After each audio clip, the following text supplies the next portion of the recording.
of things with the guys, and I've been feeling really good. Yeah. You feel the impact that you're accustomed to making. You feel that coming along also. Yeah, I do as well. It's just it's a team game regardless, you know. Just kind of being out there and help and being of any kind of help, you know, to the guys out there. So that's the approach I take towards it.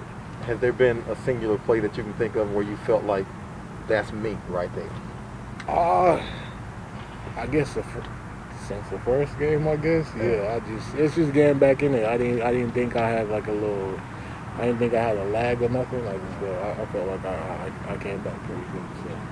What does it take for you specifically, to get back to where you feel like you're yourself? Is that just a number of reps, a number of games? Like what is that for you?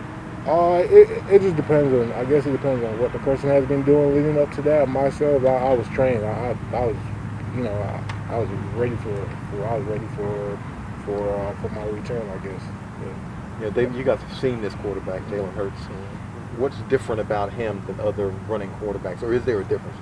He's a running quarterback. That's what it is straight. But you know,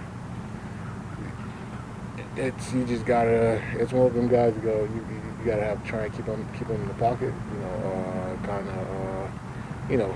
They play the game a certain way, and you have to adjust to certain things they do on the field. So the initial mindset is to try and try and keep him in the pocket, I guess. Yeah. How much different does he look now as opposed to last year, which that was his first start? But how much difference does Jalen look now?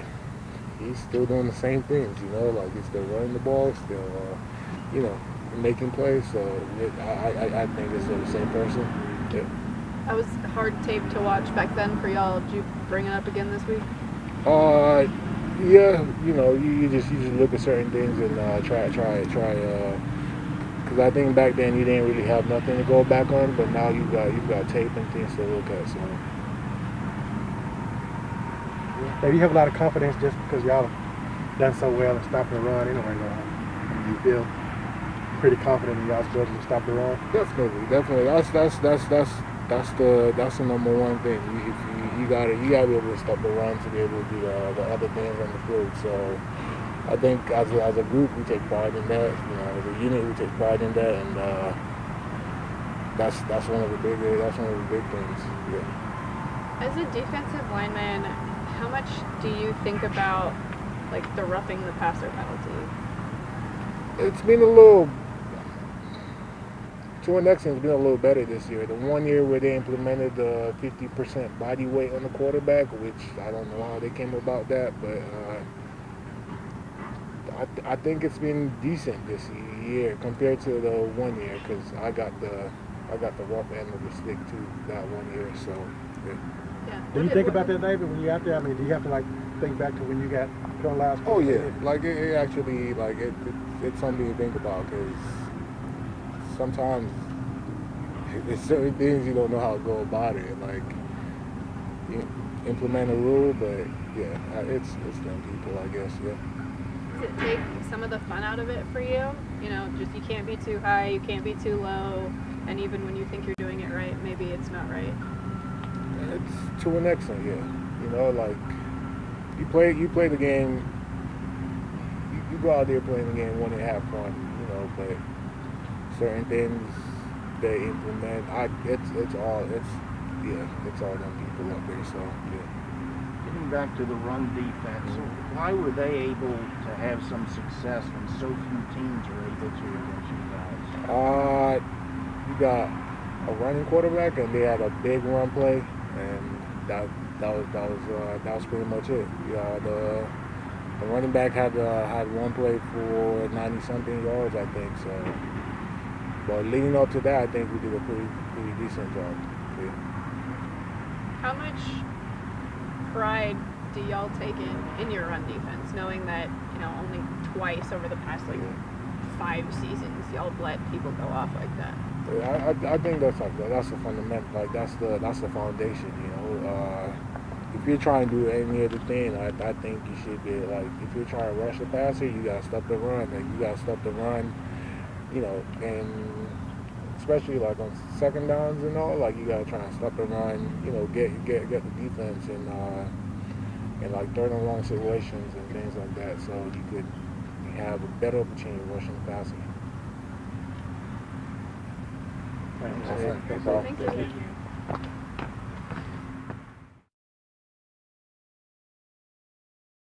Has it kind of sunk in a little bit more for you and just?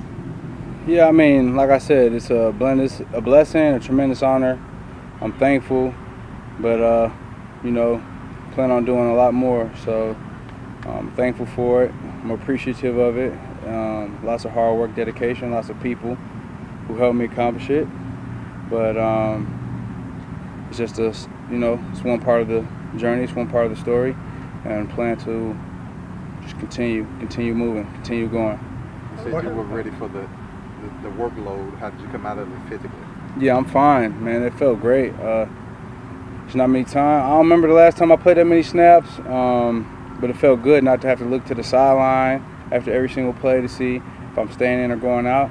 Got into a good rhythm, a good feel of the game. It was a good feeling. So, body felt good, just typical game soreness, and feel a lot better today. And I'll continue to recover and be ready to roll by Sunday. So it was good. Sorry for cutting you off. Back to the record.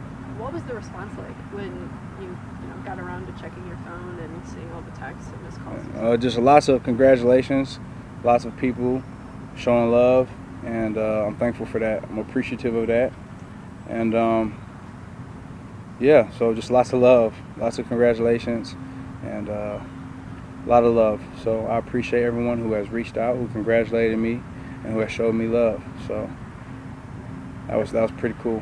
And Mark, how well do you know, or do you know Devonte Smith at all? Yeah, I'm familiar with him, and we've talked occasionally.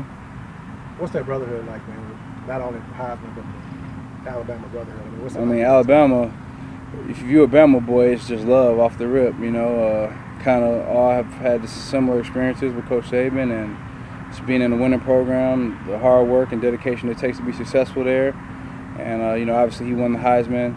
So that brotherhood is a fraternity in itself. So we have the Bama brotherhood, we have the Heisman brotherhood, and he's just a great dude, a great player, and I wish him much success in his career, but just not too much success here on Sunday. I don't know if you realize, but you probably might know this, but obviously he won it last year.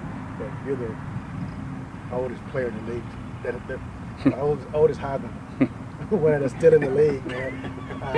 What does that just kind of mean to you when you think back and reflect back on that? Man, it's just longevity, just having, being blessed with health and a work ethic and a surrounding, supporting team. And I think that all kind of contributes and goes into it. So, yeah, I'm just still going. I feel good. I feel like I'm playing some of my best football in my career right now. So just going to continue to improve, continue to get better, and continue to raise the standard, continue to raise the level. That's what I do. That's what I work for. That's what keeps me going. Hey, Mark, now that you've been back a few weeks, what's it like not having number 9 on there? I mean, obviously I think it's different for everyone. He was here since '06. So, I mean, just having that presence and that consistency and that level of preparation and eliteness, I think it's a little different, but, that's just part of the league that we play in. And, you just have to, I appreciate everything he taught me, everything I learned from him, how to be a pro, how to prepare, how to execute at a high level. And you just kind of take that with you, you know what I mean? So he played 20 years, got Super Bowl, first ballot Hall of Famer.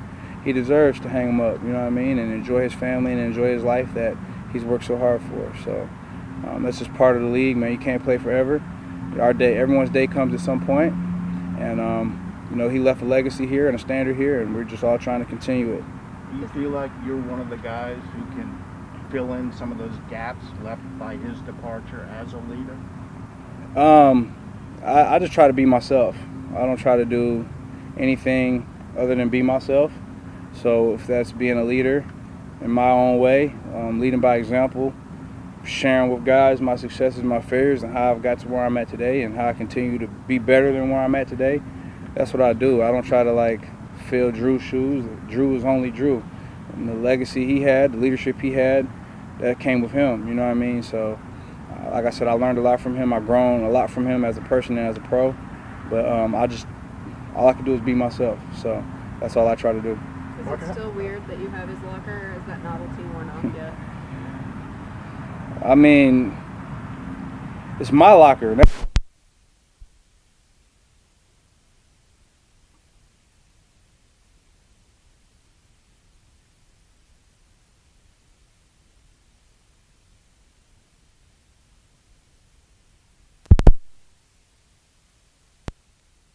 You know, he had a whole corner suite over there, and so I'm just trying to make him proud. I don't have as much stuff on the wall like he did, but yeah, like I said, I'm trying to, whatever vibes and energy and Hall of Fameness he left over there in that environment, in that corner, I'm trying to manifest that and, you know, let it flourish through me. So I appreciate Breezy. And he said that he would not rather have anybody else than me occupy that space. So I'm honored. Does the 1-4 feel any better? Or? Man, it's okay. It's okay. It's all right. It's all right. It's not it was the best of the worst, and we're going to make it do what it do. We're going to make it look good because we got to. We got to get activated in it. We got to make it look good. So, yeah, that's what we're going to do. We're going to turn up into 1-4 for as long as we have to, and then hopefully get back to something more fly, more fresh. But it ain't bad. It ain't bad. It ain't bad. Mark, how different is it just not when you're playing without Allen out there? Because y'all, built so much. I mean, he's one of the best players in the league.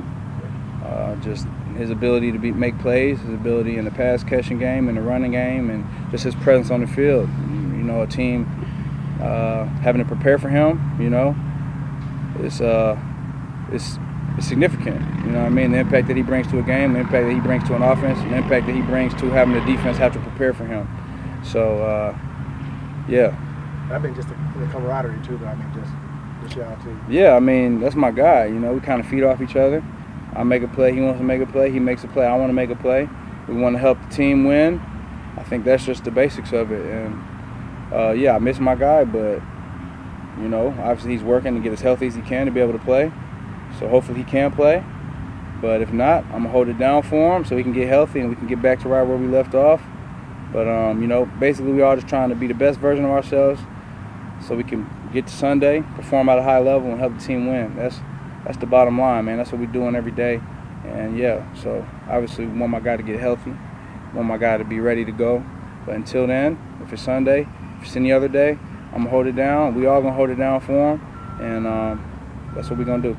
You haven't been teammates with him for very long, but from your perspective, what have you seen with Deonte and what makes him such a deep threat? Yeah, I mean, I think he just has the speed. He has the quicks and the agility, good feet. A lot of guys are super fast like that, can't really stop and, you know, change directions. And I think he's elite at that. You know, his speed down the field, his ability to be a playmaker with the ball in his hands, yards after the catch, tracking the ball downfield. All those are special abilities that he has.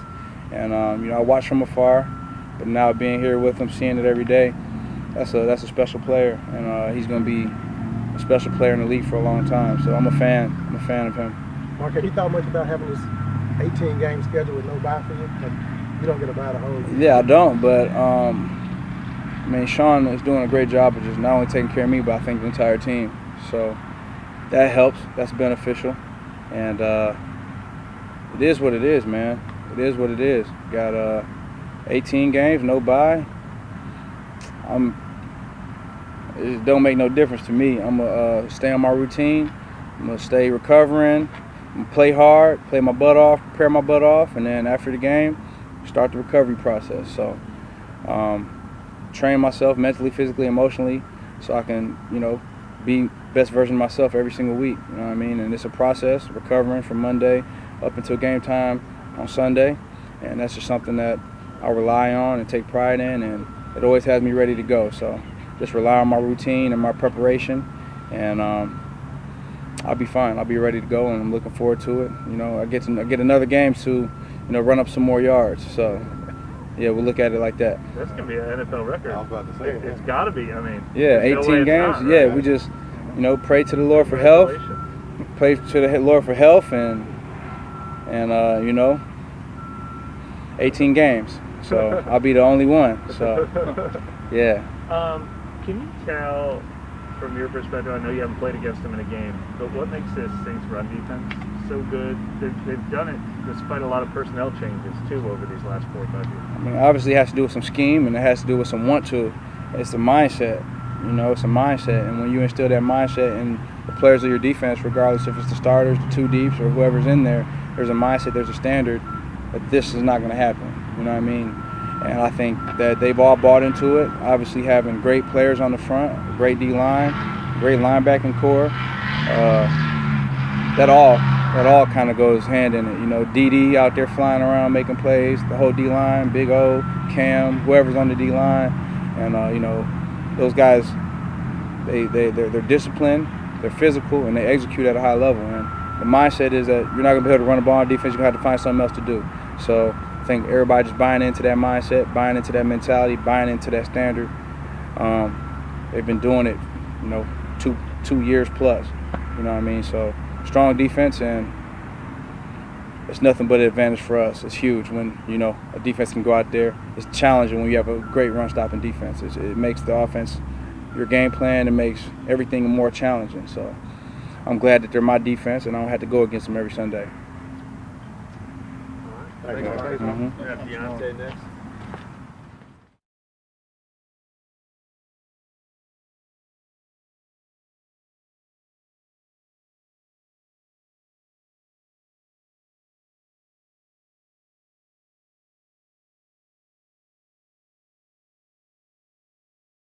On the hours that you put in running routes this offseason?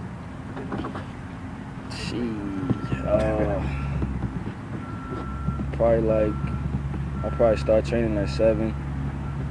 Probably be finished like on the field at like 9:30, 10. So about 3 hours.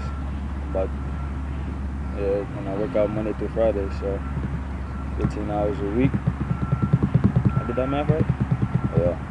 Sounds like to me. So about 15 hours a week, just learning how to run routes, learning how to get my feet better, understanding like what I'm trying to do on certain routes and stuff like that. So about 15 hours a week. Did you understand the route running process before you got to the NFL, or how much did you have to fine tune? I think as you change levels, meaning like when I went from high school, I didn't play receiver in high school. And so then when I got to college, it was like, yeah, I played receiver, but, and this, no disrespect to my receiver coach, but it wasn't like, they weren't like really teaching us what it was to be a receiver. It was just, this is your route, run this route. So then when I got here, it was just like starting from scratch, and at that point I just had to be a sponge and just learn everything I could. So I think it was a lot for me, not because of like my athleticism, but simply because I never really was taught how to play a receiver. Your teammates always talk about, your ability to get in and out of breaks, not really, slowing down, being deceptive in terms of, being able to get on top of people. It's because I'm short. They try to say it's because I'm short and they tall, so they can't. Nah, but I don't know. Sean talk about all the time, like, you got to be able to run fast and stop fast. So that was just something that I always had an emphasis on, being able to get in and out of my breaks. Is that something you always able to do? Because, you're naturally fast. Yeah, I think so.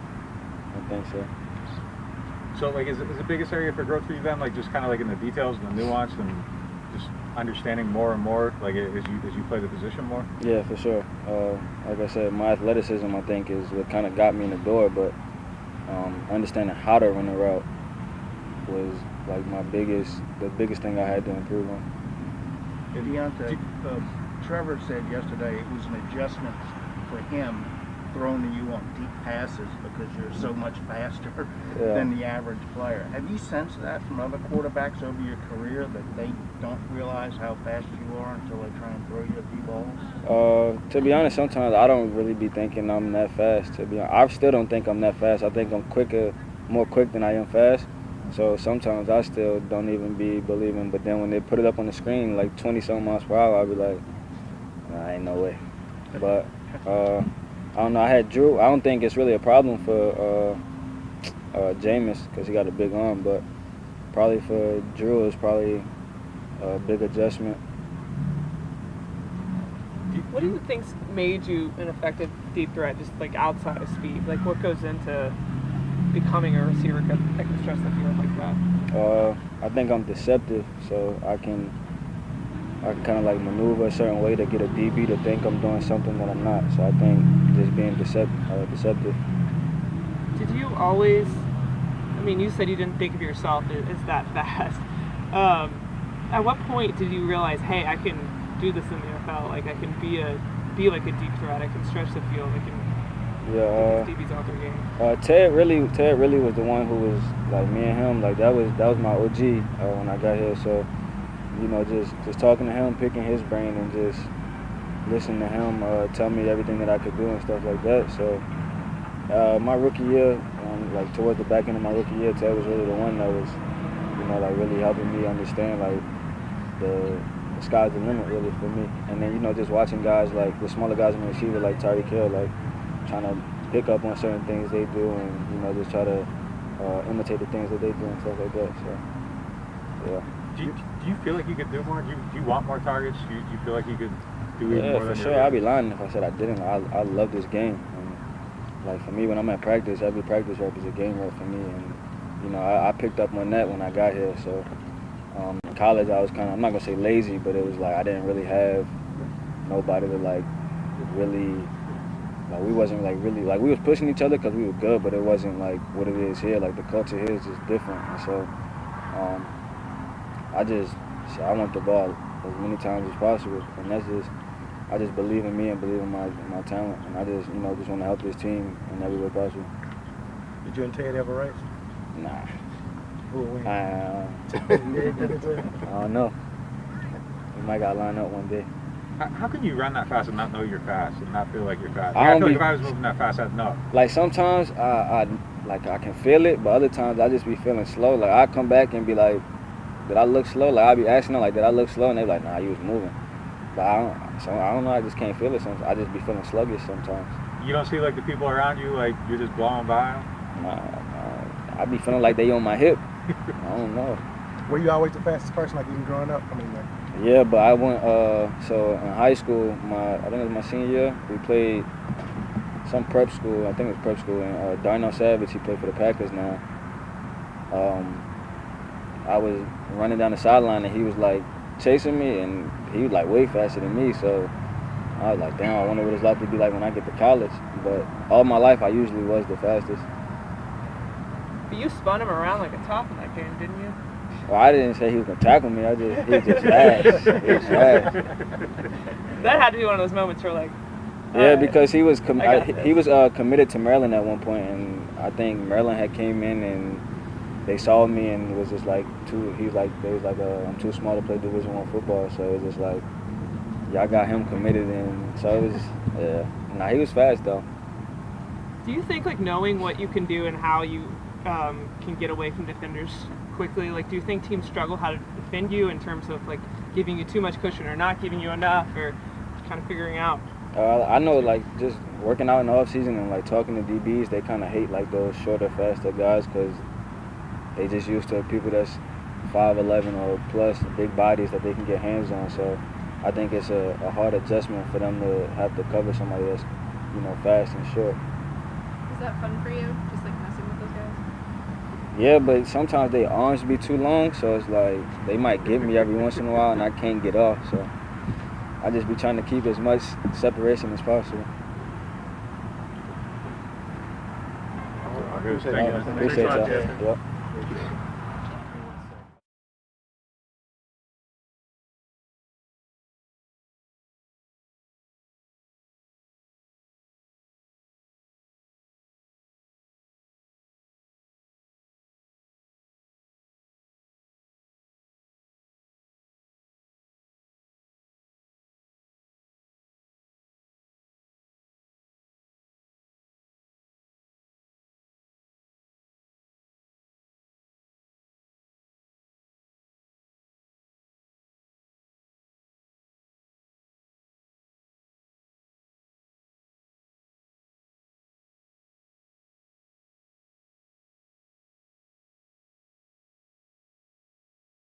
Yeah, we talked about this a little bit last year, but just, you know, What's that like when you get a chance to go back there? Yeah, a little bit different last year than this year. Obviously, you got a lot of emotions. It's kind of fresh, obviously, my time there, but a little less of that now. I'm more concerned about what we got going on in this building. Seeing with them on tape, they're starting to find, I think, their formula a lot. Really good team coming off a big win. Like I said, they're hot right now. So for us, we're going to have our hands full, just getting ready for good personnel to getting Miles Sanders back, a couple other guys. It'll be a good game. Malcolm, for eyewitness account, how dangerous is Deonte as a receiver? Oh, man, I think his explosiveness is really the main reason we have him there. Every time he touches the ball, he's got an opportunity to break something open. Just his ability to change direction, his speed, you get him out open in space, it's hard to get down.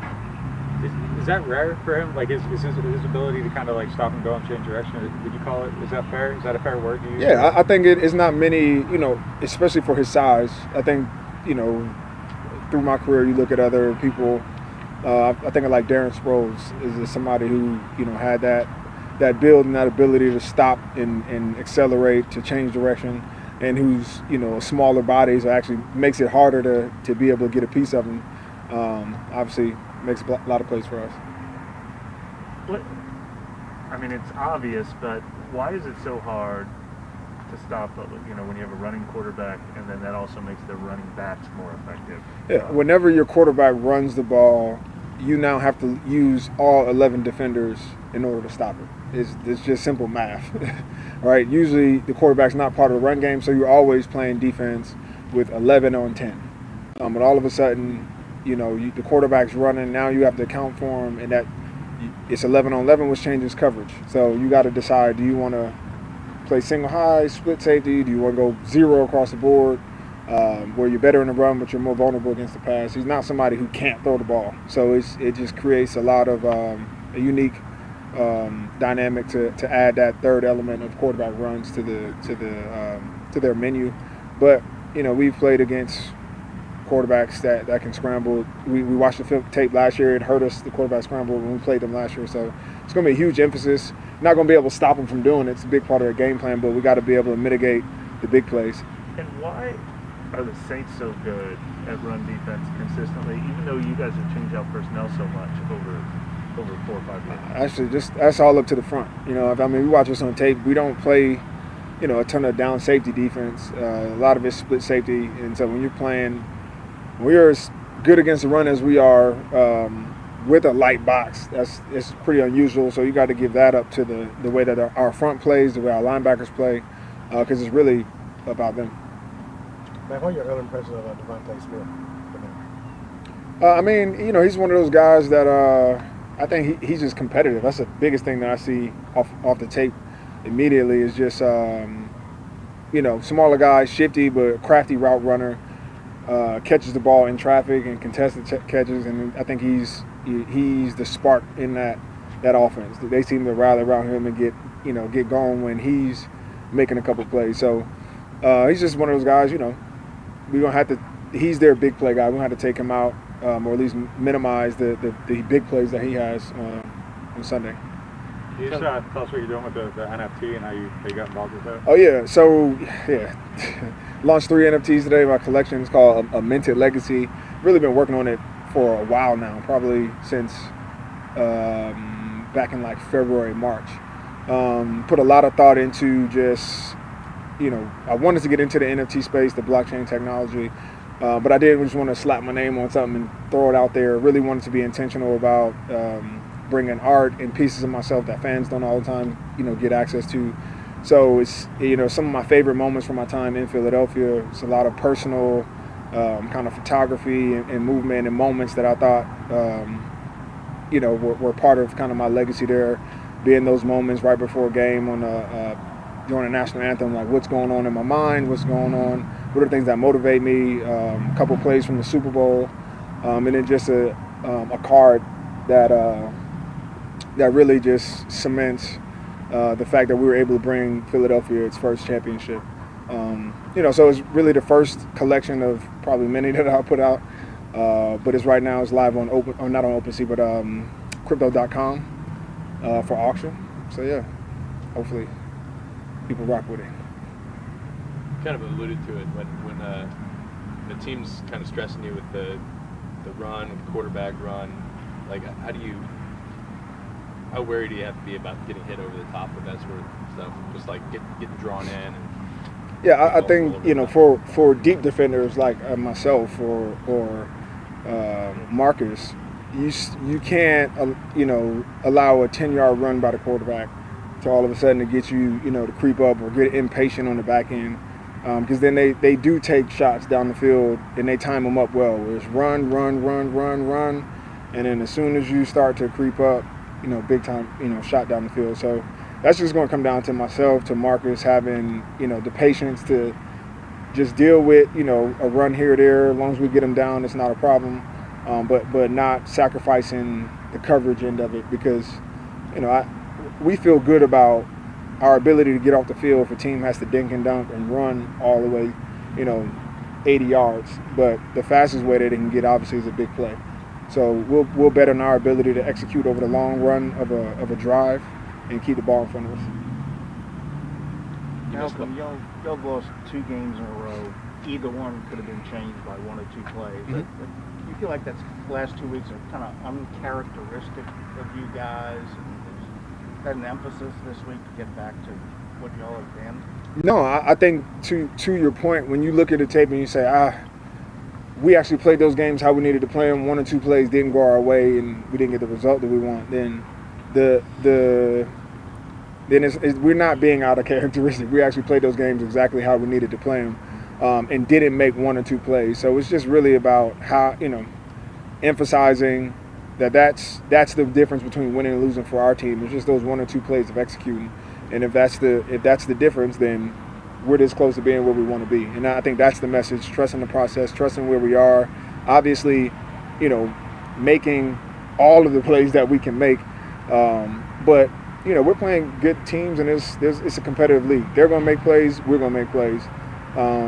It's just about being in the game, winning the situations when it comes down to it. I think we feel probably more upset in some of the mistakes that we made, as opposed to some of the plays that they made.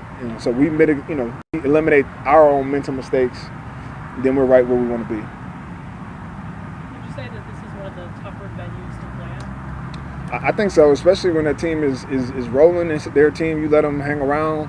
They get into it, the crowd's into it. It's a tough place to win.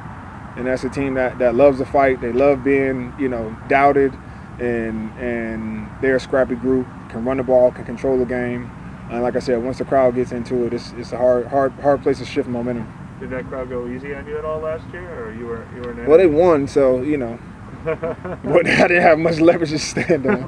But and I'm sure, a couple years removed, it won't be a homecoming for sure. You a Scrapple guy?